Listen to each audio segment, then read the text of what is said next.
Welcome to the Living a Nordic Life podcast, where we explore a simpler, cosier and more intentional life the Nordic way. I'm Fiona McKenna, your Nordic living guide and founder of Living a Nordic Life, where I share all things Nordic living and show you that a Nordic life is the way to bring intentional calm and healthy habits into your own life, wherever you are in the world. Are you looking for ways to bring simplicity, coziness and calm into your life? Well, let me show you how. Visit the Living a Nordic Life website to explore how I can help you on your journey to simple, healthy and happy calm, the Nordic way. You can subscribe to the podcast right here.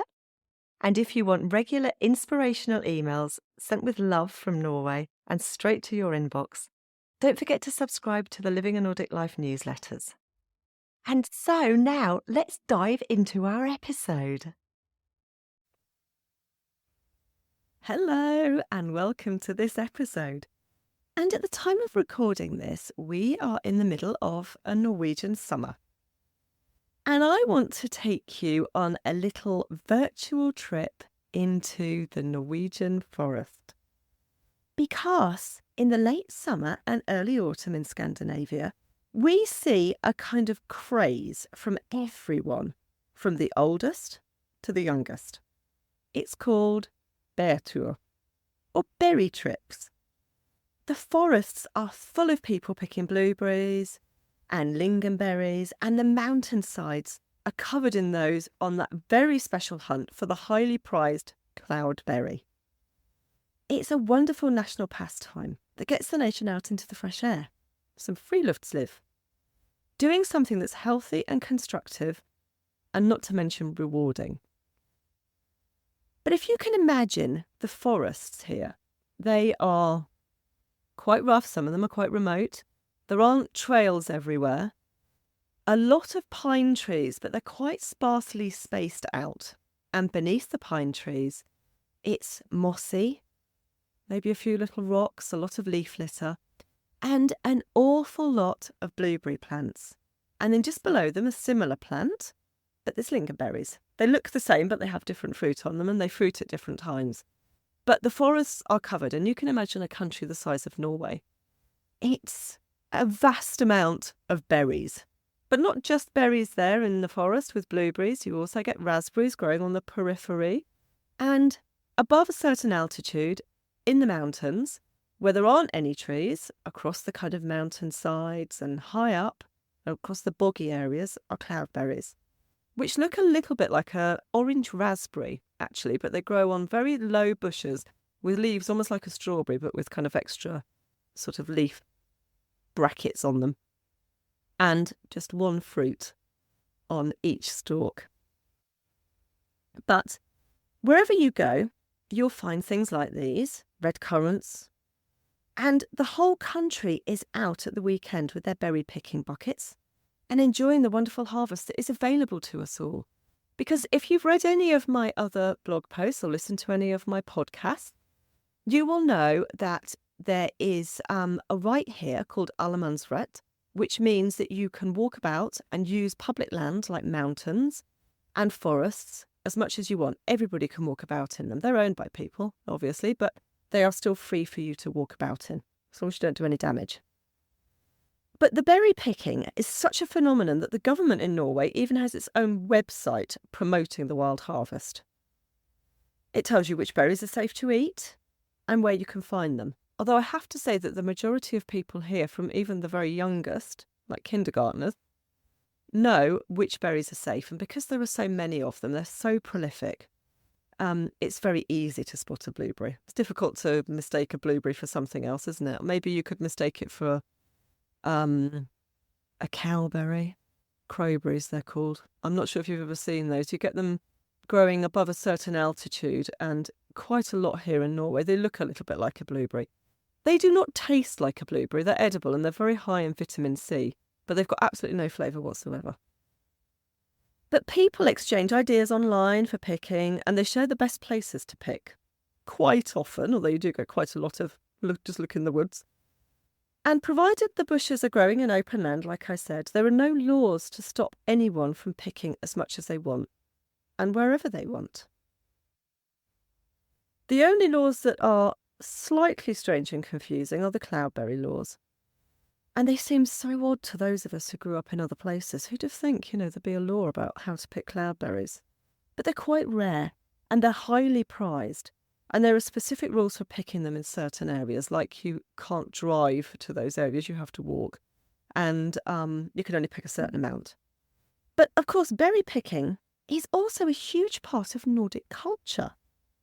People here have been picking and enjoying berries for thousands of years. I'm sure if you go back to historic recipes for the Vikings, you're going to find recipes that are 1,500 or maybe even 2,000 years old that have berries in them. Of course they would. It's a free food, isn't it? But there are also the incredible health benefits that come from superfoods like blueberries. And they're made all the more precious when they're collected from land that has never seen chemicals. Or you eat them on the spot. None of those vitamins and nutrients are lost, are they, if you're just eating them off the bushes? How much fun is that? You get a bit dirty, I have to say. You end up with very blue hands and a very blue mouth. But you don't need to be a Norwegian or even live in Scandinavia to make the most of your own Bærtur. And I've got a few ideas to get you inspired and started on a Bærtur like a true Scandinavian. So, how can we enjoy a Bærtur like we're Nordic? Well, for a start, you can get clued up on what you can and can't eat. And whenever I talk about foraging or I write about foraging, this is the point that I feel I have to make first. Arm yourself with a really good guide as to what is edible and what's not, and then get out in the wild to pick. There are loads and loads of YouTube guides and online courses as well. You might have to pay for those, but you get what you pay for, don't you? Not everything is free. To help determine what is safe and what's not. And if you don't have access to wild berries, you can always take a trip to a pick your own farm. Or maybe there's a family member or friend who'll share their berry bushes with you. And if you catch the berry bug, I'm sure that's the thing, it's become a berry enthusiast, you could plant your own for next year's harvest, can't you? Something like that is called permaculture. And it means that you don't have to replant every year. So if you plant a berry bush, you're going to be harvesting that for the next 10 years. And you don't have to do anything, maybe prune it a little bit. That's it. If you are getting out into the wild or out into the fresh air for your Bærtur, make sure that you dress for the weather. Now, it would be lovely to think that all of our berry trips were taken in the warm autumn sun, with sort of the sunlight on the moss and through the trees. And it quite often is, I have to say, I'm not going to lie. But it's not always true. Rain or shine, those berries are still out there. And a few years ago, Mia and I actually went out blueberry picking in a place we'd just discovered, very close to our house actually, where we didn't realise there were such amazing blueberries. And it looked like it was going to rain. And I said to her, we'll be okay, we'll be okay. We'll go out picking anyway. And she really wanted to go. And we had this little picnic. We went out and we were at the top of this hill. Not a big hill, but a hill where you probably wouldn't want to come down in the rain because there would have been mud. And it just absolutely chucked it down on us. The heavens opened and we had to find shelter under a tree. So it's always wise to dress to be warm and dry. You'll be grateful for wellies or a coat when you've found the mother lode and you don't want to leave because of a few drops of rain. Or alternatively, you're in a boggy area and you can see something fabulous like a big patch of cloudberries, for example, but you can't get there because you're wearing your trainers and it is just mud up to your knees. Although you could walk through that, there's nothing to stop you, so it's all going to dry. Make sure you get your equipment together. Now, you don't really need anything other than a bucket or a bag. If you don't have a bucket, take a bag, a carrier bag, that's fine, or a plastic container. But it makes life a lot easier if you have a berry picker. And these are like a sort of wide-toothed comb with a kind of bucket thing at the end, and it's got a handle at the top. And you kind of comb through the bushes. It works really well on lingonberries and blueberries. I'm not sure how it would work on anything else. We have one for apples as well, for the hard-to-reach crab apples. You sort of poke it up on a stick and twist it around. But apart from that, you might also want to take a basket. And I wrote a blog post a couple of months ago, I think it was now, about why not use a pretty basket? I have a favourite basket that I take for foraging, and in the late summer and the autumn, it gets such a lot of use, almost every day. But if I can use it for other things, I will. But there's something lovely, isn't there, about carrying a basket? People might look at you a little bit strangely, but I can guarantee they'll probably go home and look for a basket themselves. I've even seen people out shopping with them here. But I love that connection to nature. And there's something really satisfying about filling a wicker basket. And they're very photogenic for all those Instagram posts when you need to boast about your finds. Or Facebook, or just to take a picture, why not? Or maybe you want to take a picture and frame it because it's been so much fun. Think about how you will use your berries, and this is worth thinking about maybe before you go. We can be optimistic and assume that you're going to get a basket full. Let's do that. Let's have some positive thinking, some cosmic wishes that you're going to get several kilos worth. My youngest has a 1 for the pot, 1 for the tum policy. In fact, sometimes quite a lot more than that when we're picking blueberries. I have to get ahead of her. But you can't argue about the health benefits of eating them straight away. Why not? I do like to keep some berries for the months ahead, I have to say, so it's worth lining up some recipes that you think might make the most of your bounty. They could be recipes that use fresh berries so that you make the most of them as soon as you pick them. How lovely is that? Or they can be exciting ways to enjoy them in preserves, fermentation, or dried. My favourite way to use all berries is fruit leather. That's brilliant. So that keeps for such a long time. Google how to make that. It's very, very easy. It does require quite a lot of drying, I have to say, so you have to be a bit patient. But once you've made it, you can roll it up and you can store it in a glass jar with a lid, and it's super. It's like those kind of fruit roll-up things that you can get, except it has no sugar in it, unless you want to add sugar. But I also like to make jams. I love making jam, actually. Cordials and wine. Berry wine is lovely, and if you get an awful lot, it's a fun thing to make, and it's unusual and a nice talking point. You can give it as gifts too. And all of those things keep into the winter and spring, and they remind us of the fun times we had when we were collecting them. Now, if you're not a cook in any way, it's be worth having a bash at some of these things. I've got a few recipes actually for berries on the website, so if you want to go over and have a look, you'll find some exciting ways to use them. But if you have no idea and you don't want to start doing things straight away, or maybe you have a few too many berries, freeze them. Simple as that. Put them into a Ziploc bag and just pop them in the freezer. If you freeze them while they're dry, when they are frozen, if you just give them a light bash or rub together with your hands, they'll break up into individual berries, just like you would buy in the supermarket, except you know where this lot have been. Don't forget that you can store them as well. Some berries, like lingonberries, same with cranberries as well, if you're ever able to collect those wild, you might be able to.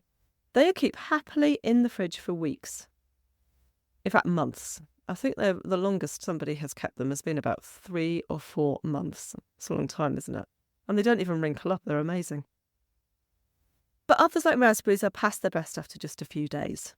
So it's worth making the most of them straight away if you can. And it helps to be prepared for storing your berries. And like I said, the freezer is always the best option.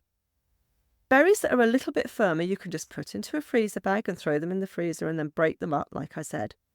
But if they're softer, you can put them on trays in the freezer. And then when they're frozen individually, you don't have to put each berry on the tray individually, just throw the berries on and just let them, shake into a sort of a layer of just one. But when they're frozen, then just give them a bang and put them into a freezer bag, and then you're freezing them individually, and they stay apart from each other and they don't get squashed together. One of the best places to find lots of great resources to help you make the best of what you pick is the River Cottage Food Tube channel. I had to spit that out. Gosh, you don't want to say that. You've had a few coffees. The River Cottage Food Tube channel. Have a look at that. It's brilliant. It's not Nordic, I have to say. It's from southern England, from my home county, actually, just a few miles away from where I used to live. But It's really good for advice on what to do with berries. It's super. So I hope I've given you a little bit of late summer, early autumn enthusiasm to get out on your own Bærtur. And don't forget that you should take a little bit of a snack with you as well to really make it special. Do like we do and turn it into something that is memorable, and bring a few of those very simple pleasures with you. So if you're taking a basket to do your berry picking, pop some snacks in, maybe some cakes perhaps, a hot drink, or a favourite drink. If it's really hot, maybe don't take hot chocolate. It's probably not the best plan. But something iced perhaps, and a snack, so that halfway through you can stop and really make the most of being outside in the fresh air, just like we do here in the Nordics. And I'll see you in the next episode. Bye. If you've enjoyed this episode, please subscribe to the Living a Nordic Life newsletters so you can get an email when I release a new episode. It's a quick and easy way to keep up with all things Nordic living. Please visit livinganordiclife.com. You can listen to Living a Nordic Life on lots of podcast apps, including Spotify, Apple Podcast, Google Podcasts, and plenty of others. If you've enjoyed the Living a Nordic Life podcast, why not leave me a rating? So that's the end of Living a Nordic Life for today, and I look forward to seeing you next time.